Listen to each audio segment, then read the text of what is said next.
Father in heaven, Data uri mu ijuru, ubane natwe muri kino cyigisho cy'uyu munsi, ni ryo sengesho ryacu mu izina rya Yesu Kristo, amen.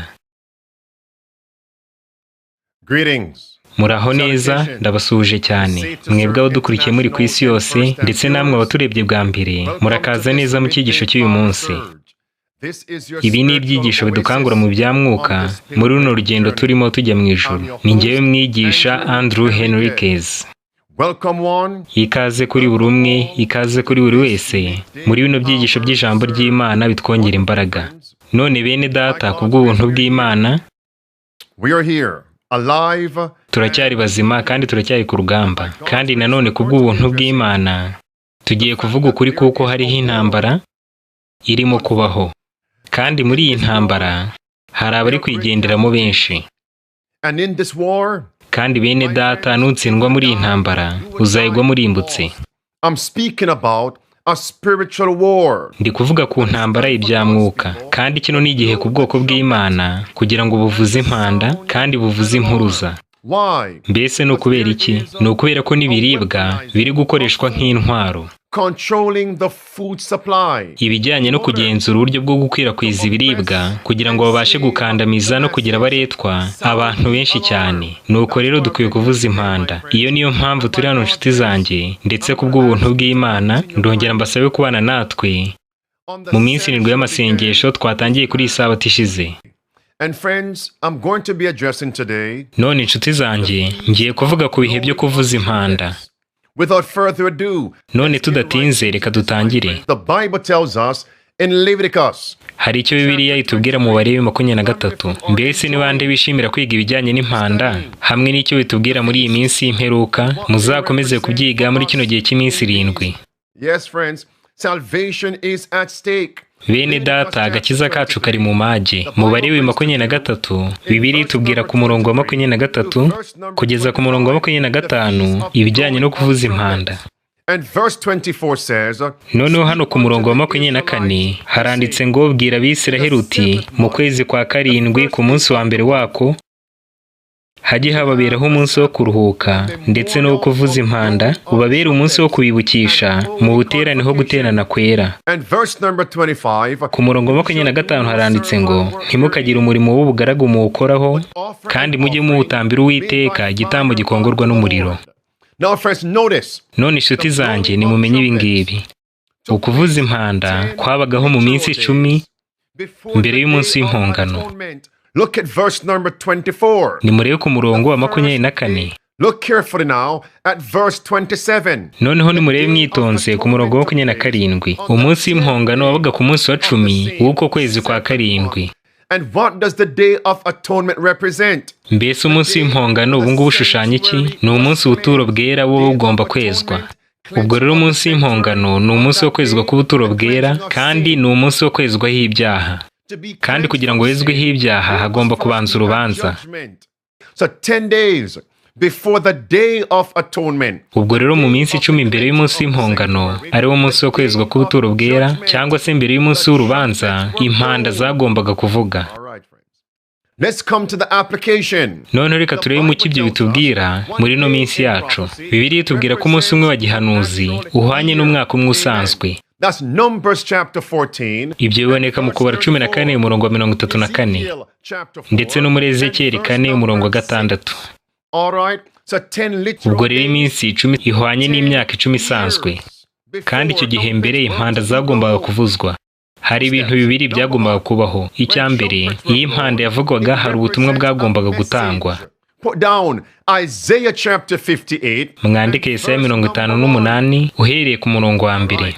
Umunsi w'impongano mu gihe cyacu ari wo munsi wo kwezwa k'ubuturo bwera, ari nawo munsi w'urubanza, began October 22nd 1844. watangiye ku itariki 22 Ukwakira icya 844. None ubwo twagombaga kwitega iki? Kwari ukuvuzwa kw'impanda kugira ngo abantu bitegure uwo munsi, kandi ibyo byagombaga gukorwa mu myaka 10 mbere y'uko icyo gihe gitangira. None inshuti zanjye mbafitiye amakuru, nimurebe hano. Mbese muribuka iby'iyi mpanda? Umuvumba wa Kidivantiste watangijwe na Yari wasohoje ibijyanye no kuvuzwa kw'impanda, kuko mu cya 833 aribwo uyu mugabo Mireri yatangiye kubwiriza mu mbaraga ikomeye. Ubwo nitugera mu cya 844 imyaka 10 ibishize. Binanditse mu ntambara ikomeye paje 332, kandi ababwiriza bose babwirizaga muri uwo muvumba. Mbese babwiraga abantu kwitegura iki? Bababwiraga kwitegura umunsi w'urubanza na Yesu Kristo uri bugufi. Bagendeye muri Daniel 8:14 ndetse no mu Byesho 14:6 Verse 7, fear God and give glory to him. Ahanditse ngo mwubahe Imana muyihimbaze, kuko igihe cyo gucira abantu urubanza gisohoye. Mbese murimo murabibona bene data? Icyo nshaka ko buri wese yitaho ni iki ngiki. 1844. Kuva mu mwaka w'icya 844 ari naryo tangira ry'umunsi w'urubanza, impanda zaravuzwaga. Muri make ubutumwa bukomeye bwatangiye kubwirizwa cyane mu isi yose. William Mireri na bagenzi be b'ababwirizabutumwa bibanze cyane muri Leta Zunze Ubumwe za Amerika, nuko icyo gihugu cya Amerika cyabaye ihuriro ry'ubwo butumwa. And what were they preaching? The first angel's message. Mbese ababwirizabutumwa babwirizaga iki? Babwirizaga ubutumwa bwa marayika wa mbere n'ubutumwa bwa marayika wa kabiri. Babwiriza bati raguye Babuloni, kandi bati n'igihe cyo gucira abantu urubanza kirasohoye. Nuko mumenye iki ngiki kandi ntimukibagirwe. Ukuvuzwa kw'impanda kwakozwe na William Mireri na bagenzi be, bagukoze cyangwa se bavugije izo mpanda barimo baratanga umuburo ko urubanza kagenzuzi rugiye gutangira. Icya kabiri ubwo ni ikitureba twewe mu minsi y'imperuka. Imana yaraduhagurukije, ubwo ndavuga buri mukristo wese w'umudivantiste umunsi wa 7 wizerwa, kugira ngo avuze impanda. Mbese ni ukubera iki? Ni ukugira ngo babwire ko urubanza kagenzuzi rwatangiye. Noneho kandi by'umwihariko ikirenze ibyo, ababwire ko urwo rubanza rugiye kugera ku musozo. Niyo mpamvu turi abantu bihariye, ni uko tugomba kuvuza impanda. Icya kabiri tukanavuga ko uwo munsi urubanza ugiye kugera ku musozo. Ubwo rero dukwiye kuvuza impanda. None se n'ubuhe butumwa bwerekana ko urubanza kagenzuzi rugiye kugera ku musozo? Buboneka mu Byesho 14 kuva ku murongo wa 9 kugeza ku murongo wa 16. The third angel's message. Ubwo ndavuga ubutumwa bw'abamarayika batatu. Ubwo butumwa ni bubwirizwa mu isi yose, Kristo azahita agaruka. None mu Byesho 16 umurongo wa 1 n'uwa 2 havugamo ibijyanye n'ikimenyetso cy'inyamaswa. Ibyo kandi bigakurikirwa n'ibyago 7 by'imperuka. Noneho ku murongo wa 17 itangazo rigatangazwa ngo birarangiye. Nuko nguko bimeze. Ubwo rero turasabwa kuvuza impanda mu buryo bwose. Ni ukugira ngo bigende gute? Ni ukugira ngo twereke abantu yuko dusatira isozwa ry'urubanza kagenzuzi.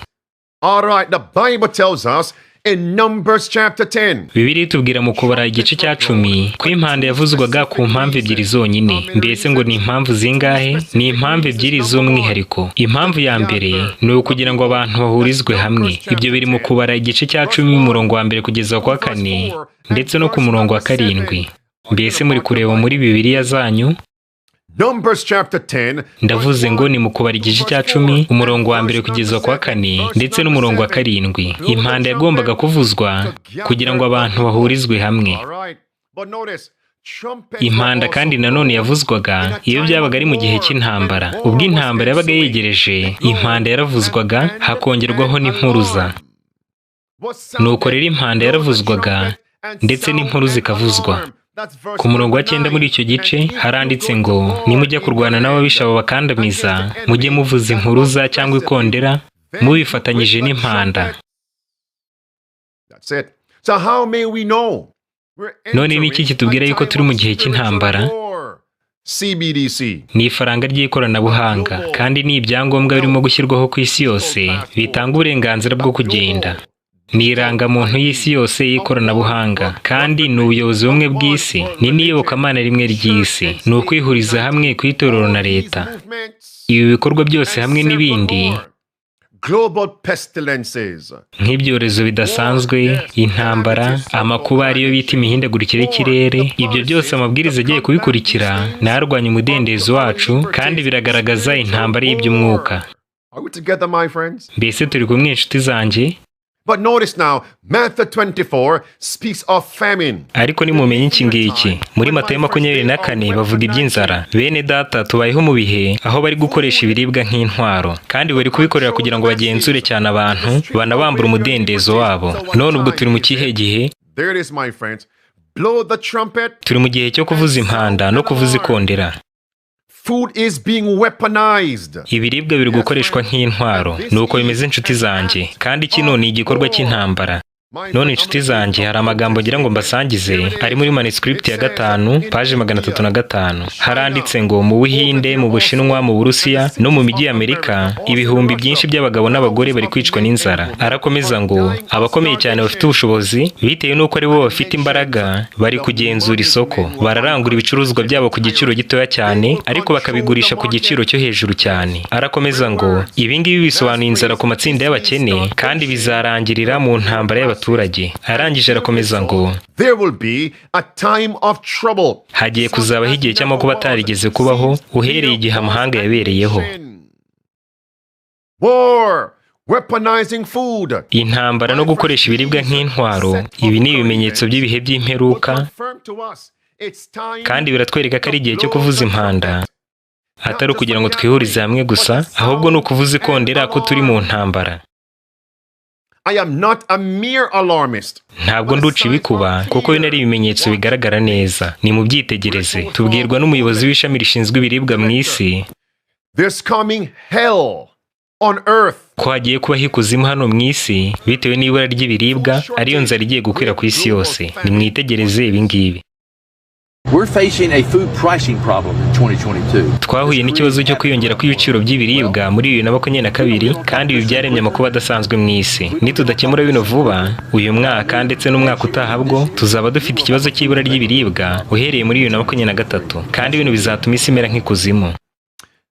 That will be what? Hell on earth. Ngo bizagenda bite mu isi hazaba ikuzimu. Iyo numvise ayo magambo, mbese muzikiza mu bwenge bwanjye, icyo mpita mbona ni iki ngiki. Ni bya bimenyetso 4 bya mbere bimenwa muri bya bimenyetso 7 nk'uko biboneka mu Byahishuriwe 6. And the Bible speaks of the 4th seal. Bibiliya ivuga ku kimenyetso cya 4 uhereye ku murongo wa 7 ahavuga iby'ikimenyetso cya 4. Ku murongo wa 8 haranditse ngo nuko ngiye kubona mbona ifarashi y'igitare igajutse. Murayibona hano bene data. Nimurebe iburyo bw'indeba amashusho yanyu, murahabona ifarashi igajutse, kandi ngo wari uyicayeho yitwaga Rupfu, nuko kuzima aramukurikira, nuko bahabwa ubutware kuri 1/4 cy'isi kugira ngo babicishe inzara n'urupfu n'ibikoko byo mu isi. Kill with hunger. Ngo babicishe inzara. Ibyo bisobanuye kubura ibyo kurya. None bene data, igihe kiri bugufi, kandi ngo hagiye kubaho ikuzimu mu isi. Ubwo rero ni igihe cyo kuvuza impanda no kuvuza ikondera. Reka twumva Antonio Guterres, umuyobozi w'umuryango w'abibumbye. This year's food crisis is about lack of access. Ikibazo dufite uyu mwaka ni ukubura ubushobozi bwo kugura ibiribwa. Next year's could be about lack of food. Umwaka utaha bwo ikibazo tuzaba dufite ni ukuzaba tutanafite ibyo biribwa ubwabyo. All right. There it is, lack of food. Nimurebe hano ngo nukura kw'ibyo kurya. Ahangaha baranditse ngo umuryango w'abibumbye watanze impuruza ko hagiye kubaho inzara ikomeye. Ni itangazo ryatangajwe kuri tariki 3 z'ukwezi kwa 7 2023. Turi mu gihe cy'intambara bene data. None se ninde bari kunenga kuri ibi byose? Bari kunenga perezida w'Uburusiya bavuga ko ari isoko y'ibi ngibi byose. Baranditse ngo Uburusiya bwahagaritse itambuka ry'ibigori n'ingano binyuze mu mato bijya mu bindi bice byose by'isi mu gihe cy'amezi menshi. And what is the result? Mbese ingaruka z'ibyo ni izihe? Ni ugutuma abantu benshi bajya mu bihe by'inzara no kubura ibyo kurya. Nimwumve neza ibi ngibi. Well, meanwhile, Russia is once again threatening to block the renewal of a deal that allows Ukraine to export grain across the Black Sea. Uburusiya bwavuze ko nanone bugiye kongera guhagarika amasezerano yabashaga gutuma Ukraine yemererwa kunyuza ibiribwa mu nyanja y'umukara. Ayo masezerano yari yarasinywe mu mwaka ushize yatumaga amato ya Ukraine abasha kujyana ibiribwa atarashweho. Ibi ngibi bigiye kuzagira ingaruka zikomeye cyane mu mu isi yose ku byerekeranye n'ibura ry'ibiribwa gukomeye kugiye kuba. Friends, and I want to be very clear here. Ibi ngibi kandi reka mbisobanure neza. Mbese bari bavuze yuko aya masezerano yemerera Ukraine gutambutsa umusaruro w'ibiribwa azarangira ryari? Bari bavuze ko azarangira kuri 17 z'ukwa karindwi, ubu akaba yararangiye kubera ko Uburusiya bwanze kuyongera. They are saying it's going to trigger massive food shortage. Ibi ngibi ngo bigiye guteza ikibazo cy'inzara ikomeye n'inzara idasanzwe. Reka mbabwire kino bene data.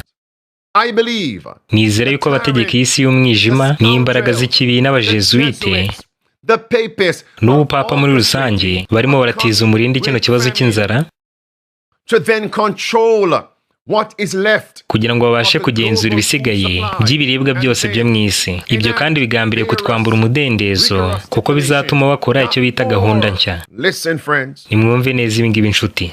With just a week to go until the expiration of the deal allowing Ukrainian grain exports via the Black Sea, amasezerano Uburusiya bufitanye na Ukraine yo gutambutsa ibiribwa binyuze mu nyanja y'umukara arabura icyumweru kimwe ngo arangire, kandi benshi barakibaza niba Uburusiya buzaguma ku ijambo ryabwo ryo kudasubukura ayo masezerano yemerera Ukraine gutambutsa ibiribwa. None bari kunenga nde? Barashaka kugenzura uko ibiribwa bitangwa mu isi. Nimurebe hano inshuti zanjye, umutwe w'inkuru uravuga ngo abafite umugambi wo guhuriza isi yose hamwe bari gutuma habaho umugambi w'ibura ry'ibiribwa gukomeye kugira ngo bihutishe gahunda yabo yo kugabanya abaturage b'isi. Amagambo y'ubururu baranitse ngo ikidasobanutse neza ni uburyo bavuga ko inzara ishobora kurangira nyamara bari gutuma habaho ibiribwa bikeya.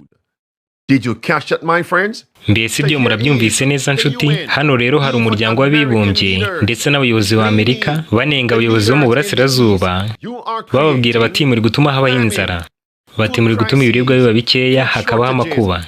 And they are the same ones. Kandi abangaba nibo barimo barabwira abahinzi bati nimureke gukomeza guhinga. The US government Leta ya Amerika is actually iri gutera ubwoba abahinzi ibabuza kuvomerera bihagije, inabima amazi, ibabwira iti mureke gukoresha amazi mu mirima yanyu.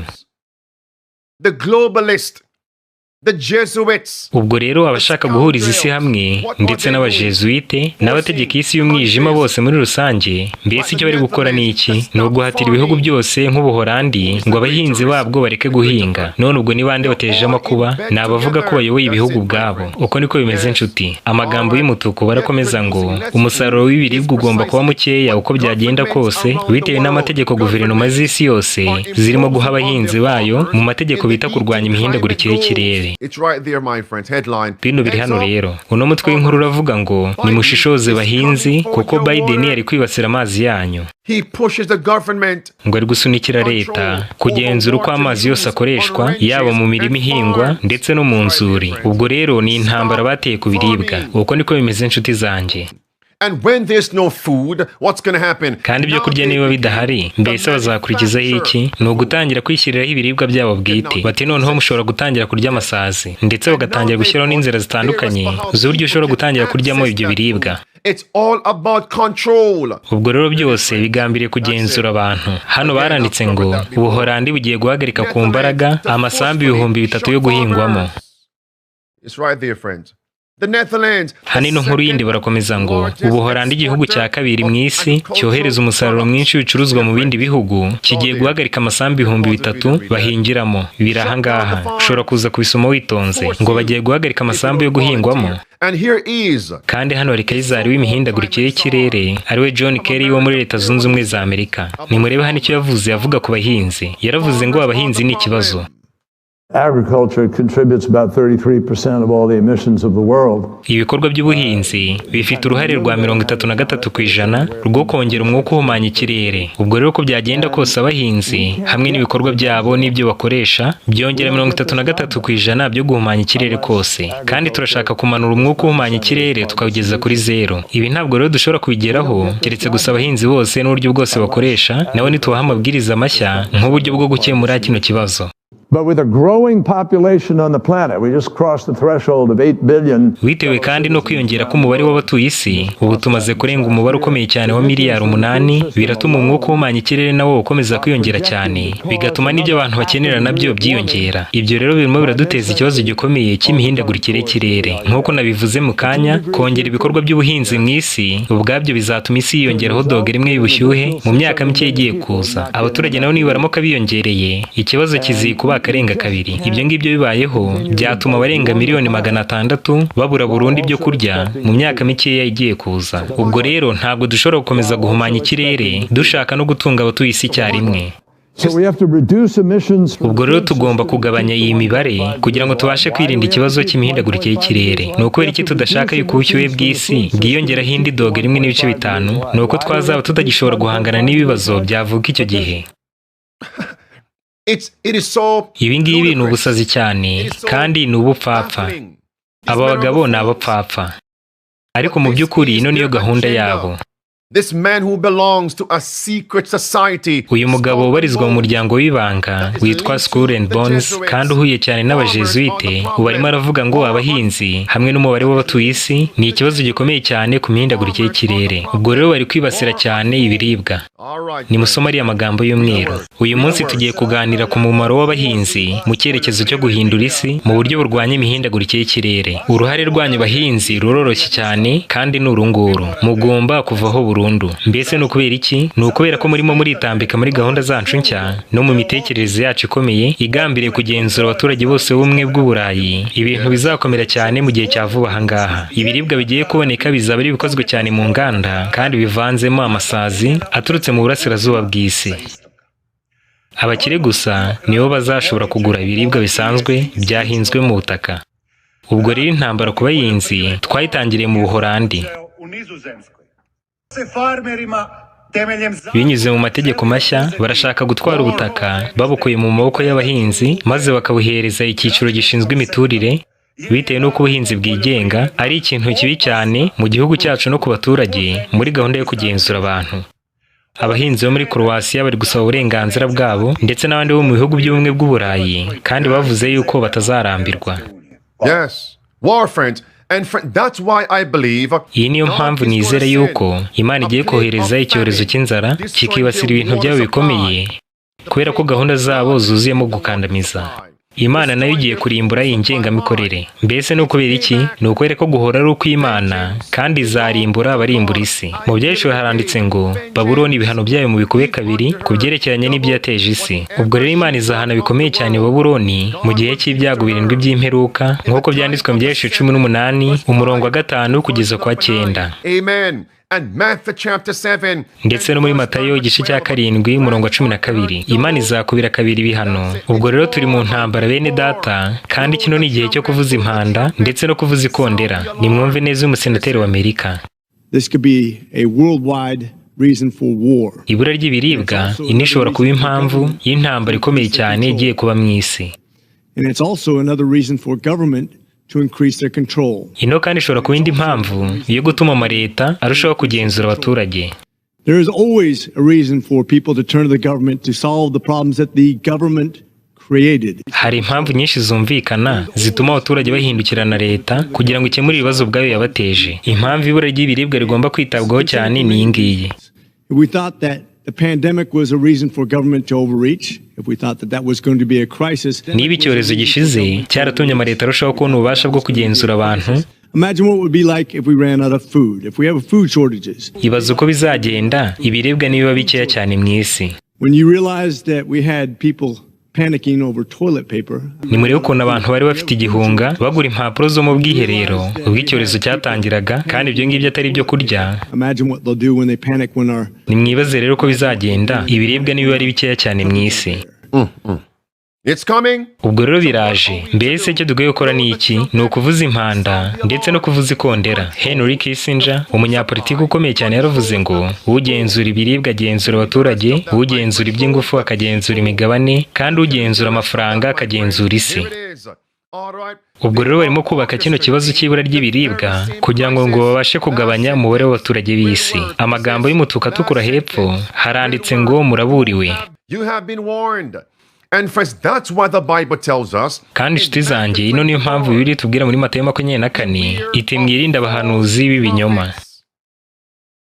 And many times we read that scripture. Akenshi dusomye ayo magambo dutekereza ko abahanuzi b'ibinyoma bari mu bwoko bw'abungere gusa cyangwa abigisha mu by'iyobokamana. Hano hari uburyo bwa kabiri ibyo nayo babwiramo. Abahanuzi b'ibinyoma nanone bari mu rwego rwa politike. Ibyo biri muri Matayo 24 umurongo wa 3 wa 4 n'uwa 24. These are the false. Aba rero nabo ni abahanuzi b'ibinyoma bo mu rwego rwa politike. Hano baranditse ngo aba bashobora guteganya ko hagiye kubaho ibura ry'ibiribwa. Mbese no kubera iki? Nuko baba bazi ibintu byose mbere yuko biba. Amagambo y'umutuku ku nteruro ya 3 haranditse ngo ahari se nuko ari abahanuzi cyangwa se ahari nuko barimo baravuga ingaruka zitazabura kubaho z'ibikorwa byabo bakoze. The WEF, nk'ihuriro rishinzwe ubukungu bw'isi, umuryango w'abibumbye, ishami rishinzwe ubuzima mu isi, utibagiwe n'ugenzura abantu bose ari we w'upapa. Ubwo ndavuga papa w'i Roma. Ubwo rero mwitondere bano nabo kuko ari abahanuzi b'ibinyoma mu rwego rwa politike. Barakomeza ngo bahora iteka bigaragaza nk'igisubizo igihe cyose ikibazo kivutse, nyamara ari bo babiteguye ku mugambi wizwe neza kugira ngo bazabashe kubona uko bavuga ko bazanye ibisubizo ku bibazo baba barateje bwa mbere. Beware of false. Ubwo rero mwitondere bano bahanuzi b'ibinyoma bo mu rwego rwa politike. Ibi byanditswe mu kwezi kwa 7 k'umwaka ushize. It's now July 2023. None ubu turi mu kwezi kwa 7 k'uno mwaka kandi birimo birasohora.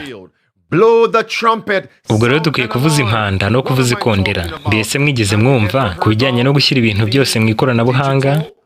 For what purpose? Umugambi w'ibyo ngibyo ni uwuhe? Ni ukugenzura abantu no kubakandamiza no kuba ari bo bavuga ko bakwiye gutanga uburenganzira. Kandi nyine nk'uko bisanzwe gahunda yabo yose mbi bayizana bitwaje ibintu byiza kugira ngo babashe gushuka rubanda.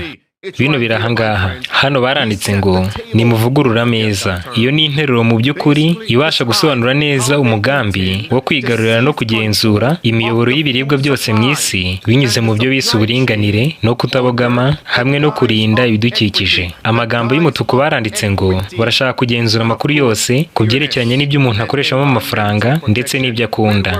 Next, expanding. Barakomeza ngo ukwagura ibikorwa by'ikoranabuhanga nabyo ni kimwe mu bigize iyo gahunda. Amagambo aheruka baravuga ngo ibi ngibi biborohereza mu kukugenzura no kumenya icyo ukora cyose. Ngo kongera ibikoresho by'ikoranabuhanga. Nimurebe hano mwitonze. Aha ni guverinoma ya Leta Zunze Ubumwe za Amerika ivuga ko ikoranabuhanga rigomba kugera kuri bose. But for what reason? Mbese impamvu ni iyihe? Uravuga ko ari uburinganire. Nimwumve neza. Icyorezo cyatumye habaho gahunda yo gushyira ibintu byose mu ikoranabuhanga, kandi guverinoma ya Amerika irifuza ko buri muturage wese imyirondoro ye n'amafaranga ye n'ibindi bikorwa bye byose biba biri mu ikoranabuhanga. Ni gahunda bise online for all cyangwa se ikoranabuhanga kuri bose. There it is, my friend. How much are they spending? Mbese ngo bino babishoye amafaranga angana iki? Hafi miliyari 1 y'amadolari ngo kugira ngo bigerweho. Nimwumve neza Vice President wa Amerika nawe bivuga ubwe. Greetings everyone. Muraho neza buri wese. Muri kino kinyejana cya 21 internet yihuta cyane ntabwo ikiri amahirwe y'abakire gusa, ahubwo ni igikenewe cyane. Iyo niyo mpamvu Perezida Biden nanjye turi muri gahunda yo gushyikiriza internet yihuta cyane kuri buri muntu wese mu buryo bumworoheye. Kugeza amagingo ya twamaze guha miliyoni 18 z'abanyamerika igabanywa ry'amadolari 30 ku kiguzi cya internet bishyura buri kwezi. Amadolari 30 yagabanyitseho buri kwezi, kandi bitewe no ko benshi muri abo baturage bafite ibyo bakenera buri kwezi bibasaba amadolari 30 cyangwa ari munsi. Uyu munsi miliyoni nyinshi z'abanyamerika babonera internet yihuta cyane ku buntu. Ubwo rero niba nawe ubyemerewe ujye ku rubuga rwa getinternet.gov ubashe kuyibona. Getinternet.gov. Take care. No. Beware of false prophet politicians. Ubwo rero mwitondera abahanuzi b'ibinyoma mu bya politike. Matayo 24:24 hatubwira yuko bigaragaza nk'abavuga ko bafite ibisubizo ku bibazo isi ifite, ariko atari ko bimeze. Nimwumve ibi ngibi. Ikiguzi cya internet yanjye cyavuye ku madolari 50 kijya ku madolari 20 buri kwezi. Internet ya nyogokuru yavuye ku madolari 40 igera ku madolari 0. Ikiguzi cya internet yanjye cyavuye ku madolari 90 kijya ku madolari 30. Internet yihuta cyane yo gukora ku banyamerika bose, imiryango n'abanyeshuri bose. Tuza dufite amatablet yacu maze tukiyandikisha tukabona internet y'ubuntu. Yarambwiye ngo uhawe ikaze, kandi uko niko nabikoze. ngo abantu harimo barabona interineti y'ubuntu. Mwibuka amagambo Perezida Ronald Reagan yavuze ngo amagambo 9 ugomba gutinya ya guverinoma. Nimukurikira ibi. 9 most terrifying words in the English language are I'm from the government and I'm here to help. Amagambo 9 ateye ubwoba mu rurimi rw'icyongereza ni aya ngaya: nturutse muri leta kandi je kubafasha. Murabyumvise bene data, kandi intego yabo ni iyihe? Ni uko bafite umugambi wo kugenzura ibiribwa byose byo mu isi, kandi bino bizazana guverinoma imwe y'isi yose. Bino n'abatuye isi barimo barabibona, bityo rero dukwiye kuvuza impanda kandi tukavuza ikondera. Amagambo y'umutuku ku nteruro ya 2 haranditse ngo mu gihe cy'imyaka 2 COVID niyo yari yitaweho cyane. Iyo ni intambwe ya mbere ya gahunda ya 2030 ngo barashaka kugenzura ibiribwa byose byo mu isi. Mbese ibyo kuri mwebwe birumvikana nk'iki? Mu gitabo uburezi page 228 haranditse ngo ukwigwizaho ubutunzi n'imbaraga bizatuma habaho ibihe nk'ibyabayeho mu gihe cy'impinduramatwara y'Abafaransa. Umuhanuzi kandi yaravuze ngo ibyo ngibyo bigiye kuzaba mu isi yose, ngo ibigiye kuba mu isi ni nk'ibyabaye mu gihe cy'impinduramatwara y'Abafaransa. Ngo bizaterwa n'iki? Bizaterwa no kwirundanyaho ubutunzi n'ubushobozi. And look at the nations mentioned. Kandi nimurebe ibihugu byavuzwemo hariya ni Ubuhinde, Ubushinwa, Uburusiya na Leta Zunze Ubumwe za Amerika. Umuhanuzi yaranavuze ngo ibimenyetso bya nyuma by'imperuka bizasohora byihuta cyane. Ngo abakozi b'umwanzi bari guhuriza hamwe imbaraga zabo kandi bihuriza hamwe. Brothers and sisters, this spells war. Bene data, iyo ngiyo irashushanya intambara. Rero dukwiye kuvuza impanda. Munyumve neza, kandi impanda ivugijwe kiba ari igihe cyo kwihuriza hamwe ndetse no kwitegura urugamba. Mbese twe urugamba turi kwitegura ni uruhe? Ni umunsi w'isabato y'Imana uhanganye n'umunsi w'icyumweru cy'ubupapa. Kandi ngo benshi kubwo gutinya kubura ibyo kurya n'imyambaro, umuhanuzi yavuze ko benshi mu biyitirira ubwoko bw'Imana ndetse n'abatuye isi bose muri rusange bazifatanya na Satani mu kwica amategeko y'Imana. Ubwo rero kino ni igihe cyo kuvuza impanda. Mu gitabo wifuzwa ibihe byose nabwo umuhanuzi yavuze neza yuko ubufasha bwose bw'isi buzakurwa kubitondera amategeko y'Imana. Ubwo rero dukwiye kuvuza impanda. Ikindi gisubizo Uwiteka yaduhaye ni ukwimukira mu cyaro. Rero dukwiye kuvuza impanda bene data nk'uko byanditswe mu Balewi igice cya 23. Nshuti zanjye ndabinginga ngo mukomeze muri ya gahunda dufite y'iminsi 7 yo kubana n'Imana. Leviticus 23. Murebe uko byanditse mu Balewi 23. Umuhanuzi nanone yaranditse ngo igihe kiraje ubwo abantu bazifuza gusohoka mu migi ntibibashobokere. Abangaba kubera iki bitazabashobokera? Birumvikana ko bigeze kumenya ubwo butumwa ariko ntibabwitaho, ngo ubwo rero igihe bazabishaka ntibizabashobokera. So when the door of opportunity opens, rero niba urugi rw'amahirwe rufunguwe, kora ibishoboka byose uve mu mujyi.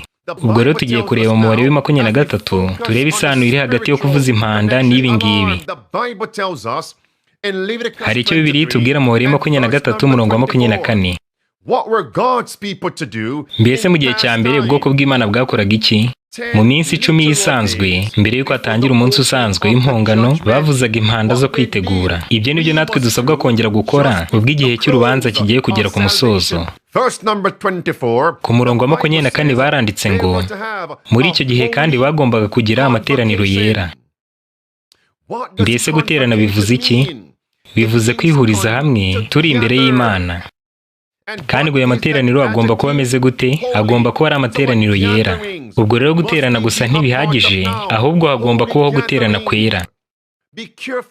Niba rero ari uko bimeze, witondere cyane aho usengera kandi ube maso ku byo wiga, ari ibinyuzwa mu ikoranabuhanga, mu binyamakuru no ku mbuga nkoranyambaga zitandukanye. Holy convocation. Ikintu cy'ibanze cyane ni ukugira iteraniro ryera. Mbese ni inararibonye tugomba kugira no mu miryango yacu. Tugomba kugira ukuramya kwera kandi tukagira uguterana kwera. Huriza hamwe abana bawe, mwigire hamwe, muvuze impanda kandi inzu yanyu yose y'imbere y'Imana. Is that practical? Mbese ibyo ngibyo birashoboka? Ntabwo dukeneye imigani imihimbano cyangwa se kwigaragaza nk'abera, ahubwo dukeneye kugira ukwera gushyizwe mu bikorwa. Noneho ni murebe ku murongo wa 25. When trumpets were blown, ubwo impanda yavuzwaga nta murimo w'ubugaragu wagombaga gukorwaho. Mbese umurimo w'ubugaragu bisobanuye iki? Umurimo w'ubugaragu bisobanuye umurimo uwo ari wo wose wakubangamira kuvuza impanda no gutuma utiga ibyanditswe byera no gutuma utabona igihe gihagije cyo gusenga hamwe no kwitegura muri rusange. Ubwo rero ubwo tugeze mu gihe cy'isozwa ry'urubanza kagenzuzi, allow nothing to hinder you. Ntugire umurimo n'umwe wemera gukora uzatuma utabasha kwitegura uyu munsi ukomeye cyane w'urubanza. Mu gitabo Ibihamya by'itorero volume ya 9 kuri page 11 haranditse ngo mu buryo bw'umwihariko abadivantiste munsi wa karindwi bashyizwe mu isi nk'abarinzi ndetse n'abatwaramucyo. Baragijwe ubutumwa buheruka bw'imbuzi bwo kubwira ino si igiye kurimbuka. Bamurikiwe n'umucyo w'agatangaza uvuye mu ijambo ry'Imana. Kandi bahawe umurimo wera cyane w'ingenzi. Mbese uwo murimo ni uwuhe? Ni umurimo wo gutangaza ubutumwa bwa marika wa mbere, uwa kabiri ndetse n'uwa gatatu. Umuhanuzi arakomeza ngo nta wundi murimo ukomeye cyane bafite nk'uwo nguwo, kandi mwumve neza noneho iki ngiki, kandi ngo nta na kimwe bagomba kwemerera habe na kimwe cyababuza gukora uyu murimo. Ubwo rero nta wundi murimo w'ubugaragu ukwiye gukora. Ubwo ni umurimo wose wakubuza kwitegura umunsi w'urubanza. Mbese bino birasobanutse neza. Bibiliya itubwira ko igihe cyo kuvuza impanda cyari igihe cyo kwihuriza hamwe kandi tukavuza ikondera kubw'intambara. Yesaya 58 haranditse ngo shyira ejuru uvuze impanda, rangurura ijwi ryawe nk'ikondera, ubwire ubwoko bwanjye ibicumuro byabwo n'inzu ya Yakobo ibyaha byayo. Ubwo rero dukwiye kuvuza impanda. Mbese nababaza kino kibazo, niki Uwiteka asaba ko twereka abitwa ubwoko bwe? Ni ugukiranirwa n'ibicumuro byabo. Ikirenze ibyo ngibyo tukanagaragaza gukiranuka kwa Kristo ko ariko. None ubwo dushatse kubyumva neza, mbese kuvuza impanda bisobanuye iki? Bisobanuye gukangurira abantu kwimenyaho icyaha cyabo, byaba mu kwiruza ubusa no gusenga kugira ngo babashe kugera ku gukiranuka. Bibiliya ivuga ku murongo wa 7 ko kwiyiriza ubusa gushimwa n'Imana ari uguha abakeneye ibyo kurya byawe ndetse n'umugati wawe. Aho ngaho baravuga iby'umwuka ndetse n'iby'umubiri icyarimwe. Turagaruka kuri za ntambwe 5 zo kurokoka. Harimo iya mbere yo guhinduka k'umutima, iya kabiri yo kwimukira mu cyaro, iya gatatu kuba hari ibintu by'ibanze nk'amazi aho ngaho ugiye gutura, icya kane kikaba ivugabutumwa, icya gatanu kikaba gufasha mugenzi wawe udafite ubushobozi buhagije nk'ubwawe. Izo nizo mfunguzo 5 zo kurokoka. Mbese ubwo ibyo ngibyo si byo Uwiteka yavuze ngo ni uguha ibyo kurya byawe batabifite, ikindi ngo ni ugucumbikira abashyitsi badafite aho baba ukabazana mu rugo rwawe, ugafasha abakene mu by'umwuka ndetse n'iby'umubiri. Ikindi ngo wabona uwambaye ubusa ukamwambika. Hari abambaye ubusa mu buryo bugaragara cyangwa se badafite ibyo kwambara, hari n'abambaye ubusa kandi mu by'umwuka. Ahangaho umuhanuzi yaravuze ngo abazatinya kuri ibyo kurya n'imyambaro bazifatanya n'abanzi b'Imana mu kwica amategeko y'Imana. Ubwo rero kuvuza impanda kwiza kandi ukwiyiriza ubusa kwiza ni ukuboneka muri Yesaya 58 umurongo wa 7. Kimwe mu byangombwa byo kurokoka ni ukutihugiraho cyangwa kutagira inarijye. Ntugatwikire ubugwaneza bwawe mu narijye yawe. Ku murongo wa 8 hatanzwe isezerano ko ibyo byose nibikorwa umucyo wawe uzahera kutambike nk'umuseke, kandi ngo ubukire bwawe buzatoha vuba, kandi gukiranuka kwawe kuzakujya imbere, ndetse icyubahiro cy'Uwiteka kizaba ingororano yawe. Ngo igihe uzasaba izakumva, kandi nuvuga yizita ku ijwi ryawe. Ku murongo wa 9 ngo izagusubiza iti ndi hano, yumve icyo urimo urayisaba cyose. Ku murongo wa 13 w'icyo gice cyo muri Yesaya 58 noneho Bibiliya ivuga iby'umurimo wo kugarura abantu go kwitondera isabato. Iyo ni ingingo ikomeye cyane. Mbese ntimubona noneho ko ibyerekeranye no kuvuza impanda bidashobora gusigana na gatoya n'umucyo w'isabato? Ku murongo wa 12 haranditse ngo uzahinduka wongera kubaka amatongo yasenyutse, kandi uzahinduka ushinga imfatiro zariho ku ngoma nyinshi, kandi uzahinduka uziba ibyuho. Umurongo wa 13 wa wundi haranditse ngo nuhindukira ntukandagire isabato, ukanga gukora ibyo wishakiye ku munsi wanjye wera, ukita isabato umunsi w'ikiruhuko wo kubahwa, ntiwikorere ibyo wishakiye, kandi ntiwishakire ibyo kwinezeza, kandi ntiwivugire ibyo ushaka. Ku murongo wa 14 hahita handikwa ngo nuko uzishimira Uwiteka, nanjye nzaguha kurambagira mu mpinga z'igihugu, kandi nzagutungisha gakondo y'abasogokuruza Yakobo. Ngo akanwa k'Uwiteka niko kabivuze. Mbese ibyo ngibyo bizaba ryari? Bizaba ubwo Uwiteka azabaje. Reka noneho tugaruke hano. Dukwiye kuvuza impanda. Hari icyo Bibiliya itubwira mu gitabo cya Yoweri. None hari icyo nababaza. Mbese ano mabwiriza mugiye kuyashyira mu bikorwa mu buzima bwanyu? Muri Yoweri igice cya 2 umurongo wa 1 haranditse ngo nimuvugirize impanda i Siyoni, muvugirize ikondera ku musozi wanjye wera, among God's professed people. ubwo ni ukuvuga ko ari mu bitirirwa izina ry'Imana ndetse no mu Adventiste umunsi wa karindwi. Umurongo wa 15 haranditse ngo muvugirize impanda i Siyoni, mutegeke kwiyiriza ubusa, ngo kwiyiriza ubusa. Ibyo biratugarura kuri kwa kwiyiriza ubusa k'ukuri ko mu gitabo cya Yesaya igice cya 58. Ayo magambo twayasomye kandi twavuga ngo amena, ndetse aho ngaho Bibiliya idusobanurira neza ukwiyiriza ubusa k'ukuri uko ariko. Ubwo dukwiye kwiyiriza ubusa gutyo kandi dusenga. Kandi ibyo ni bimwe mu bigize ukuvuza impanda mu ijwi rirenga. Hagomba kubaho kwiyiriza ubusa no gusenga, kuko umunsi w'impongano nanone yitwaga umunsi wo gusenga no kwiyiriza ubusa. Ibyo ngibyo mu byumve neza. Noneho Bibiliya ivuga ku murongo wa 16 iti muteranye abantu. Mbese bino muri bibona nshuti zanjye, ubwo hagomba kubaho nanone guterana kwera. Barakomeza ngo muteranye abakuru n'abana n'abakiri kwibere. These are newly converts. Ubwo abo ngabo tuvuga ni abahindutse bashya vuba. Ibyo mbijyanye mu buryo bw'ibyamwuka. Then it says, let the bridegroom. Barakomeza ngo umukwe nasohoke mu nzu ye, and the bride n'umugeni asohoke mu nzu yarongorewemo. You know what? Mbese muzi n'ikindi, ngiye kuba nsubikiye aha ngaha, ibindi ni mu cyigisho kizakurikira. Ubwo rero ikintu cy'ibanze no guterana kwera. Kandi dukwiye kuvuza impanda. Hagomba kubaho igihe cyo guterana. Ni nayo mpamvu tugira bino byigisho kugira ngo tubashe guterana.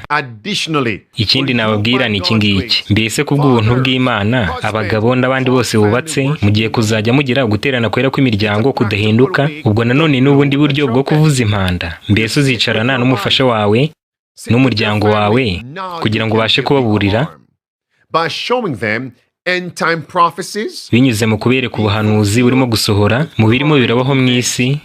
Sound the alarm. Ukwiye kuvuza impanda. Aho ngaho kandi ntukwiye kwibagirwa n'umurimo wo kwigisha umwiteguro ukenewe wo kwakira ubutumwa bwiza. Ikindi hari n'umurimo ugaragara wo kwitegura, ndetse uwo murimo ugomba gukorwa mu kwizera. Ugomba gukorwa gute? Ugomba gukorwa mu kwizera. Mbese ugiye gushyira mu bikorwa ibyo twize uyu munsi?